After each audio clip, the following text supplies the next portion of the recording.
시작부터 중반까지 예수님이 누구신지에 대해서 집중적으로 이야기를 하고 있습니다. 계속 말씀드리지만 이렇게 히브리서의 거의 절반 정도를 예수 그리스도가 누구신가에 대해서 집중해서 말하는 이유는 그게 이 편지를 받는 사람들의 생명을 판가름하는 아주 중요한 문제이기 때문입니다. 예수님을 끝까지 구주로 믿고 섬길 것인가, 아니면 예수님을 배반하고 믿음의 길에서 떠날 것인가, 이 모든 것은 예수님이 누구신가를 제대로 아느냐 알지 못하느냐에 따라서 판가름 나기 때문입니다. 그래서 히브리서를 시작하면서부터 이 편지를 쓴 사람은 예수님이 누구신지에 대하여서 가장 먼저 그분은 천사보다 뛰어난 분이다라는 것을 이야기를 했습니다. 사람들이 영적인 존재로 생각하고 이 세상의 것과 다르다고 생각하는 천사보다 예수님께서 더욱 뛰어난 분이시라는 것에 대해서 이야기를 함으로써 너희들이 지금 잘못된 것을 붙들고 있는 것이 아니라 제대로 붙들고 있는 것이다 라는 사실을 말해주고 있습니다. 그러한 말씀들 중간중간에 특별히 이 히브리서에서는 특별히 경고의 말씀을 중간중간 곁들이고 있습니다. 예수님이 누구신지에 대해서, 너희들이 정말로 믿음 안에 머물러야 한다는 사실에 대해서 이야기하면서 중간중간 경고의 말씀을 주는데, 오늘 우리가 보는 본문 말씀이 바로 그 경고의 말씀 중에 첫 번째입니다. 총 5번의 경고가 등장하는 중에 가장 첫 번째 등장하는 경고의 말씀은 그러므로 라는 말로부터 시작합니다. 1절을 같이 한번 읽어보시겠습니까? 시작.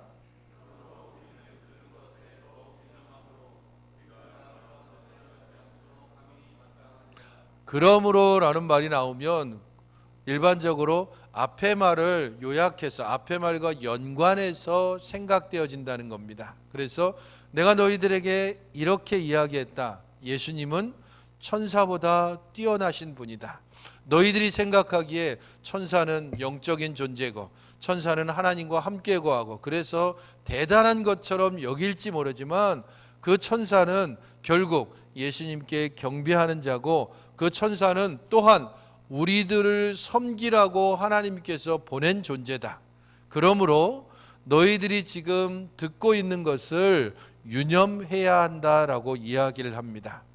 너희들이 지금 들은 것, 그것이 무엇인가 하면 지금까지 이야기했던 것, 앞에서 말했던 잠시 이야기했던 것뿐 아니라 이전에 배웠던 모든 것들을 이야기합니다. 히브리서 1장 전반부를 시작할 때 말씀드렸던 것처럼 히브리서를 받고 있는 수신자, 그들을 로마에 있는 유대인 그리스도인이라고 그렇게 생각한다고 먼저 규정했습니다.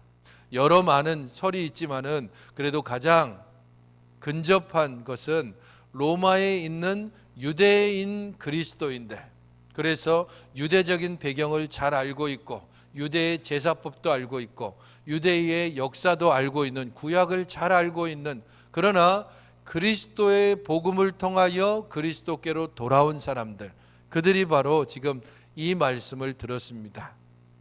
이 편지를 쓴 사람이 누군지는 명확지 않습니다. 그 편지를 쓴 사람이 사도 바울이라는 설도 있고 베드로라는 설도 있고 아볼로라는 설도 있고 다양한 저자를 이야기하지만 실제적으로 이 편지를 받는 사람들이 복음을 들었던 것은 분명합니다. 그들이 복음을 들었고 그 들은 것을 더욱 유념하라라고 말하고 있습니다. 특별히 이 편지를 받은 사람들이 바울이 보낸 로마서를 받아보았다면 그 로마서의 전반부에서 사도 바울이 말하고자 하는 바를 제대로 들었을 겁니다. 복음, 그 복음의 능력에 대해서 그들은 들었을 겁니다. 로마서 1장 16절에 사도 바울은 복음의 능력에 대해서 이렇게 이야기를 하고 있습니다. 같이 한번 읽어보시기 바랍니다. 시작. 이 복음은 모든 믿는 자에게 구원을 주시는 하나님의 능력이 됨이라. 복음은 모든 믿는 자에게 구원을 주시는 하나님의 능력이 된다. 그래서 내가 너희들에게 이 복음을 가르쳐 주고 싶고 너희들은 이 복음 가운데서 구원의 놀라운 하나님의 능력을 경험해야 된다라는 것을 로마서를 통해서 말씀했습니다. 그들은 복음을 들었습니다. 이 복음의 핵심은 우리가 죄인이라는 것과 이 죄는 오직 예수 그리스도를 통해서만 온전히 사함을 받고 구원받을 수 있다는 사실을 우리에게 알려줍니다. 문제는 이 복음으로 말미암아 구원을 받았는데 이 복음 때문에 지금 히브리서를 받고 있는 사람들은 어떤 상태에 놓여졌습니까? 고난을 받고 있는 겁니다. 복음 때문에 구원받았는데 복음 때문에 전혀 생각지 못했던 고난과 핍박과 고통을 당하고 있습니다. 이게 지금 이들에게 있어서는 도대체 이게 무슨 일인가 싶은 놀라움 가운데 어떻게 해야 될 줄 모르는 상황입니다. 구원받았다고 즐거워했는데 그 구원받은 복음 때문에 자신들의 직장이 위협받고 자신들이 선택할 수 있는 폭이 점점 좁아지고 함께 뛰놀던 친구들이 끌려가기도 하고 서로 함께 비밀을 나누었던 사람들이 그 비밀을 폭로해서 누군가를 끌려가게 만드는 일들, 서로를 믿지 못하게 하는 일이 복음 때문에 일어났습니다. 도대체 이 복음이 무엇이기에 이 복음 때문에 우리가 구원받았다라고도 이야기하고 이 복음 때문에 고난도 받고 있는가? 이것을 염두에 두면서 이 들은 것들을 더욱 유념해야 된다라고 말하는 겁니다. 유념한다라고 하는 단어 자체가 가득 채운다라는 뜻이 있습니다. 그림상으로 보면 어떤 그림이 그려지냐 하면 저수지에 물을 가득 채우는 것을 의미합니다. 너희들의 저수지에 가득 물을 채워야 한다. 그것이 바로 유념해라라는 뜻입니다. 한데 더욱 유념해라. 특별히 계속해서 너희들의 저수지를 가득 채우도록 하고 제대로 채워져 있는지 계속해서 살펴봐야 한다라고 말하고 있습니다. 그리스도의 복음을 들었다면 이 복음이 원래 그대로 있는지 아니면 이 복음이 지금 변질되어 있는지 이 복음이 진정으로 우리들의 생명을 살리는 것이 맞는지 계속해서 살펴보아야 한다는 겁니다. 문제는 이 모든 복음에 있어서 가장 먼저 들은 것이라고 이야기를 하고 있습니다. 너희들이 들은 것이 복음이고 이 복음을 너희들이 들었기 때문에 지금 고난과 아픔과 고통 가운데 놓였기 때문입니다. 들은 것과 관련해서 우리는 조심해야 될 두 가지가 있습니다. 첫 번째는 들은 게 없다면 간직할 것도 없다는 사실을 기억해야 됩니다. 제대로 들은 게 없으면 간직할 것이 아무것도 없습니다. 너희들은 들은 것을 유념해라라고 그렇게 이야기했는데 들은 것이 없으면 간직할 것이 없다는 게 너무 당연합니다. 그러므로 복음과 상관없는 사람들, 복음을 듣지 못한 사람들은 이 경고의 말씀이 전혀 소용없습니다.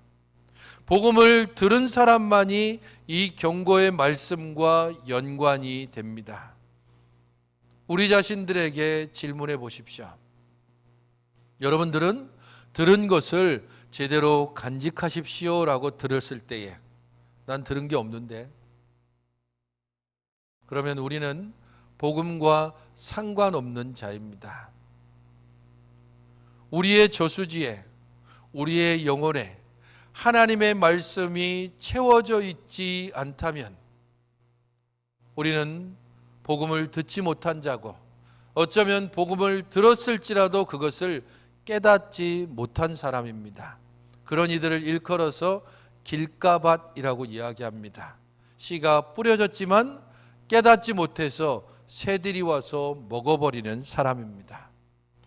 듣는 것과 관련해서 두 번째 주의해야 될 것은 들었지만 소용없는 것, 아무런 가치가 없는 것, 그런 것들을 소유하지는 않았는지를 생각해야 됩니다. 듣기는 들었지만, 그래서 간직하고 있기는 하지만 이게 아무런 쓸데없는 것들을 가득 채워놓고 있는 겁니다. 믿음과 관계에서 이 부분들은 첫째는 이단의 말씀을 우리 가운데 두고 있는 것이고, 두 번째는 세상의 것들로 우리 속을 채우는 것입니다. 복음의 말씀을 들었다라고 하지만 진정한 복음이 아니라 왜곡된 복음을 우리가 들었을 수 있습니다.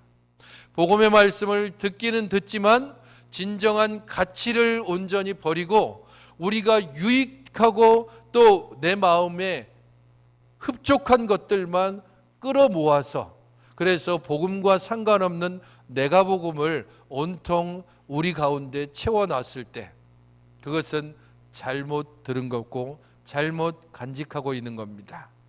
또 다른 것으로는 아예 복음과 상관없이 교회 안에 머물고 있기는 하지만 날마다 주일에 예배에 나오기도 하고 또한 말씀을 듣기는 하지만 세상의 것들로 끊임없이 우리 자신들을 채워내는 사람입니다.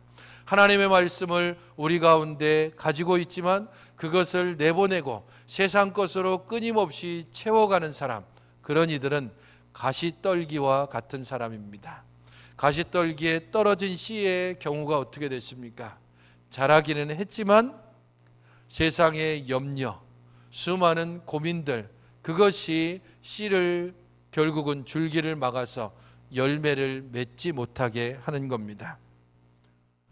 헛된 것들로 우리 속을 채우거나 세상의 것들로 우리 속에 채워 있을 때, 그때 우리는 아무런 힘과 위로를 받지 못합니다.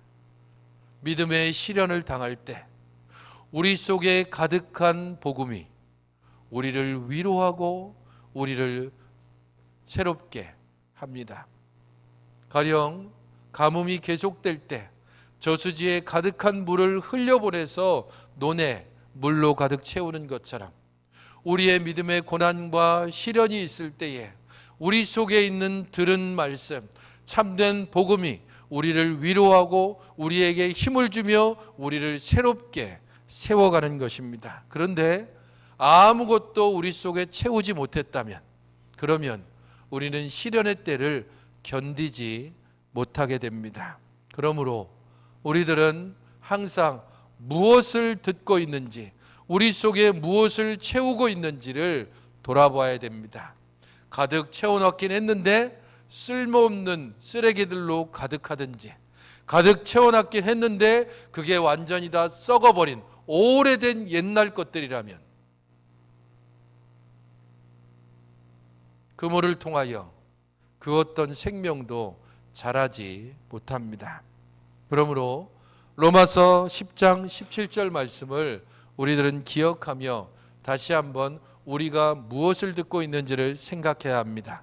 같이 한번 읽어보시기 바랍니다. 시작. 믿음은 들음에서 나며 들음은 그리스도의 말씀으로 말미암느니라. 그리스도의 말씀이 우리 안에서 믿음을 온전케 하고 그리스도의 말씀이 우리로 하여금 세상의 유혹으로부터 지켜지며 그리스도의 말씀이 우리로 하여금 끊임없이 생명을 새롭게 하는 역할을 하는 것입니다. 그러므로 우리 안에 무엇을 붙잡고 있고 무엇을 채우고 있는지를 생각해야 합니다. 두 번째는 흘러 떠내려가지 않게 하라라고 하는 이 말씀에 우리는 집중해야 합니다. 흘러 떠내려간다, 이 단어는 흔히 항해하는 배가 이쪽 항구에서 저쪽 항구로 갈 때에 그 목적지를 향해서 쭉 가다가 중간에 멈추는 겁니다. 그 당시에는 동력이 없기 때문에 동력을 사용할 수 있는 게 두 개 있습니다. 하나는 돛을 통해서 바람을 이용해서 가는 것이고, 만약에 바람이 없다면 그 다음에 할 수 있는 일이 뭐겠습니까? 노를 젓는 일밖에 없습니다. 일반적으로 바람을 통해서 가지만 어쩌다 바람이 전혀 없는 날이면, 그러면 바람을 기다리기보다도 노를 저어서 자기가 목적하는 항구를 향해서 가야 합니다. 여기에서 흘러 떠내려간다라고 하는 건 바람이 불지 않는 상태에서 노젓는 것을 포기하고 가만히 떠 있는 배입니다. 그 배의 운명이 어떻게 되겠습니까? 물결이 흘러가는 대로, 자기가 원하는 목적지가 아니라 물결이 이끄는 대로 전혀 엉뚱한 방향으로 흘러갈 수밖에 없습니다. 이것은 아주 결정적인 실수 혹은 결정적인 범죄를 지적하고 있는 게 아닙니다. 우리들의 게으름, 우리들의 잘못된 열정에 대해서 이야기를 하고 있는 겁니다. 계속되는 박해와 고난 속에서 육체와 경제 생활을 위협받고 있는 이 수신자들의 생활을 생각해 보십시오. 함께 뛰놀던 친구들이 어느 날 갑자기 고발을 당하고 끌려가고 감옥에 갇히는 일들을 눈앞에 목격했습니다. 그렇게 신실해 보였던 분들이 어느 아침에 갑작스럽게 옛날로 다시 돌아가는 모습을 직접 목격했습니다.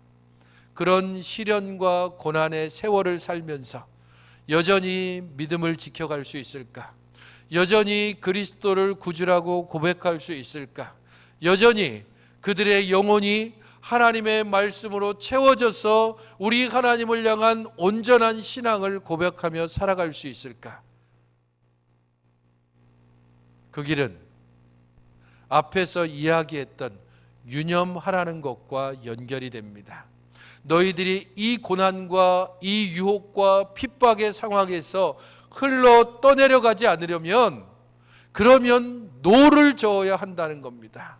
바람을 기다리지 말고 열심히 노를 저어서 너희들이 할 수 있는 모든 노력들을 기울여서 조금씩이라도 항구를 향해서 가야 한다는 겁니다. 그게 바로 말씀을 기억하는 것이고 말씀을 다시 연구하는 것이고 말씀으로 다시 돌아가는 것이고 말씀을 열심히 찾아 더 듣는 겁니다. 그리스도가 누구신지에 대하여서 다시 되새기고 그들에게 전해졌던 편지를 다시 뒤적거리고 예전에 들었던 말씀들을 다시 한번 곰곰이 되짚고 되새김하면서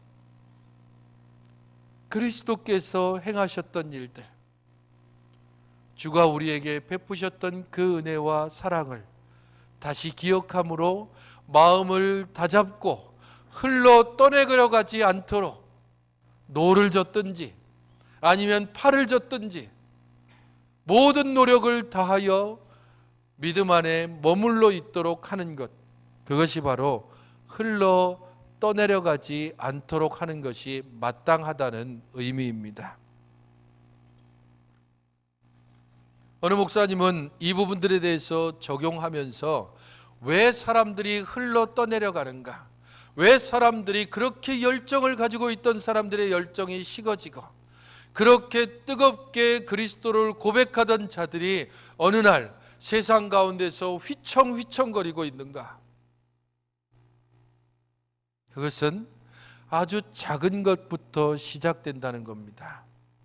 주일 예배 한번 빠지는 것으로부터 시작합니다. 뭐 그렇게 열심 가질 필요 없이 예배 한 번만 드리면 되지 않아 라고 하는 생각으로부터 시작됩니다. 굳이 그렇게 열심히 기도하지 않아도 하나님께서 다 알아서 해주지 않을까? 믿음으로 그렇게 하는 것이 아니라 게을르게 그렇게 이야기하며 변명할 때, 그때로부터 우리는 차츰차츰 세상의 물결에 흘러가기 시작합니다. 우리들의 말씀을 가두었던 저수지의 벽에 조금씩 균열이 가기 시작하는 지점이 바로 그 지점입니다. 어느 날 갑자기 그 균열된 지점으로부터 조금씩 물이 새어나기 시작하고 이 새어나오는 물들은 차츰차츰 그 구멍이 커지기 시작해서 어느 날은 우리가 걷잡을 수 없게 우리 안에 있던 모든 은혜의 샘들이 완전히 다 흘러가 버려서 순식간에 말라버리고 맙니다. 하나님을 향한 고백도 쓸데없고 우리 하나님을 향한 찬양은 저 멀리 날아가 버리고 원망과 불평과 앞날에 대한 걱정으로만 가득 찬 우리들의 모습을 직면하는 것은 아주 작은 것으로부터 시작되는 겁니다. 우리의 저수지를 제대로 점검하지 않으면, 우리 영혼의 댐에 어느 곳이 균열이 가지 않은지, 조금씩 물이 비치지는 않는지 이것을 제대로 살펴보면서 어느 곳을 수리하고 물은 제대로 넉넉한지 혹은 썩지 않았는지 쓰레기들이 쌓이지는 않았는지 이것을 끊임없이 치우고 비우고 깨끗하게 하지 않으면 흘러 떠내려갑니다. 어느 순간 쾅 터지면서 우리 안에 있던 모든 은혜가 완전히 다 사라져 버리는 것입니다. 복음의 참된 능력이 우리 안에 머무는 유일한 길이 있습니다. 끊임없이 되새기고 끊임없이 채우고 끊임없이 수리하고 끊임없이 살펴보는 겁니다. 예배 한 번으로 살아간다는 사람은 일주일 내내 밥 한 끼로 살아가는 사람입니다. 주일 예배 한 번으로 그것으로 충분하다라고 말하는 사람은 막 성장하고 자라야 될 아이들에게 너 매일매일 밥 먹을 필요 없어. 일주일에 한 끼만 먹어. 그러면 너 건강하게 잘 자랄 거야. 그렇게 말하는 것과 별 다르지 않습니다.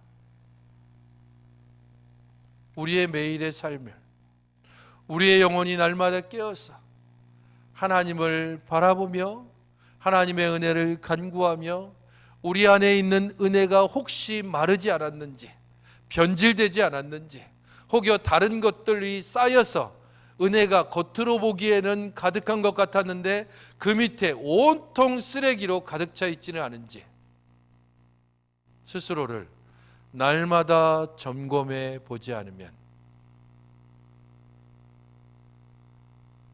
시련과 환난의 때뿐 아니라 우리들의 번영과 우리의 성공의 때에 그들은 어느 순간 넘어지고 말 것입니다.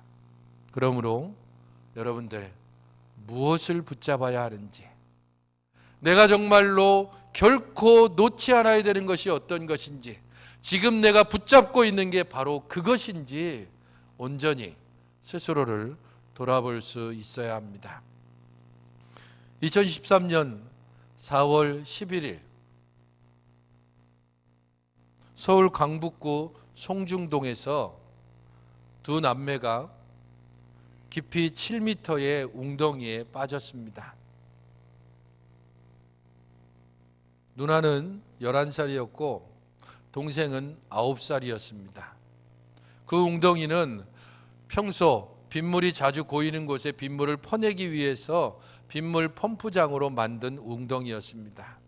공사 관계자는 그 빗물 웅덩이에 철판을 덮어놨었지만 그 철판이 10년이 넘어서 삭았고 그것이 마침 이 두 남매가 그 철판을 지날 때에 무너지고 말았습니다. 동생의 손을 잡고 있던 누나는 동생이 빨려 들어갈 때에 함께 떨어졌습니다. 7m 되는 웅덩이에 떨어지면서 어깨도 다치고 허벅지도 다쳤습니다. 그날은 4월 11일, 아직 봄이라고 하기에는 차가운 날씨였고 물은 얼음장처럼 차가웠고 그 안에는 온통 오물이 떠다니고 있었습니다. 저녁 7시 캄캄한 그 밤에 둘이 함께 떨어졌을 때에 누나는 서둘러 동생을 업었습니다. 물의 높이는 1m 30cm, 누나의 키는 1m 53cm입니다. 딱 섰을 때 목까지, 자신의 물이 목까지 차는 정도였습니다. 하지만 동생의 키는 1m 40이었습니다. 동생이 서면 코에까지 물이 찼습니다. 그래서 누나는 동생을 업고 그렇게 캄캄한 저녁 7시에 사람들이 지나다니지 않는 저 빗물 펌프장 안에 갇혀서 살려달라고 외쳤고, 그 외침은 20분 정도 지난 뒤에 마침 그곳을 지나던 사람에 의해서 들려지고 119에 신고되고 결국 이 두 남매는 구출될 수 있었습니다. 그 시간까지 50분 동안 누나는 저 동생을 업고 50분간 그 차가운 물에서 계속해서 버텼습니다.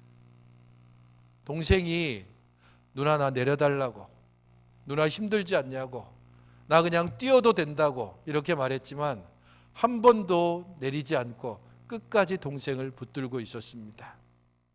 그 아이들 얼굴이 이렇습니다. 누나하고 동생이 구출된 후에 병원에서 인터뷰하면서 찍은 사진입니다. 왜 동생을 놓지 않았느냐라고 묻는 사람들의 말에 만약에 동생을 놓으면 동생이 죽을 것 같아서 그래서 끝까지 업고 있었고, 엎혀있는 동생은 턱을 누나의 다친 어깨에 50분 동안 기대고 있어서 저 사진에서 보는 것처럼 누나가 지금 한쪽 팔을 깁스하고 있습니다. 무엇을 놓아야 되는지, 무엇을 붙잡아야 되는지 우리가 정말 몰라서, 그래서 쓸데없는 것을 붙잡고 정말 필요한 것을 놓치고 있는 겁니까? 내가 지금 붙잡고 있는 게 정말 나의 생명을 살릴 수 있는 유일한 것인 것을 정말 확신하십니까? 나는 그리스도를 온전히 붙잡고 있고 그리스도의 복음을 붙잡고 있고 이 복음이 나를 살리고 이 복음을 통하여서만 나는 구원으로 나갈 수 있다는 것을 분명히 확신하며 나의 영혼의 저수지에는 하나님의 말씀으로 가득 채워져서 그 어떤 상황에서도 위협당하지 않고 유혹당하지 않고 흔들리지 않을 것이라고 나는 분명히 대답할 수 있습니까? 내 영혼의 저수지에 하나님의 말씀이 아니라 다른 어떤 것들로 온통 쌓여 있지는 않습니까? 내 영혼의 저수지에 말씀이 쌓여 있는 것 같지만 가만히 가까이 들여다보면 온통 더럽고 변질되어 있는 그러한 썩은 것들로 혹시 가득해 있지는 않습니까? 10년 전에 채운 물로, 5년 전에 채운 물로, 그것으로 나의 영혼이 살아날 수 있다고 그렇게 스스로 거짓된 속임수에 넘어가고 있지는 않습니까? 무엇을 들었는지를 생각하십시오. 복음을 제대로 들었는지, 그것을 제대로 간직하고 있는지, 이것이 흘러 떠내려가지 않도록 변질되거나 잘못되지 않도록 계속해서 살펴보고 돌아보고 채워가고 있는지, 그로 말미암아 내가 지금 살아있고 앞으로도 살 것이며 앞으로도 이 복음의 말씀을 끝까지 지키기로 온전히 다짐하고 있는지 우리 스스로를 돌아보아 굳건히 붙들고 있는 것, 이것을 온전히 지키는 여러분들이 되시기를, 자기 동생을 끝까지 지켜 생명을 살려낸 저 누나처럼 우리의 복음을 끝까지 붙들고 그로 말미암아 우리가 살고 우리의 가정이 살고 교회가 살고 이 땅을 함께 살려내는 여러분들이 되시기를 주의 이름으로 축원합니다.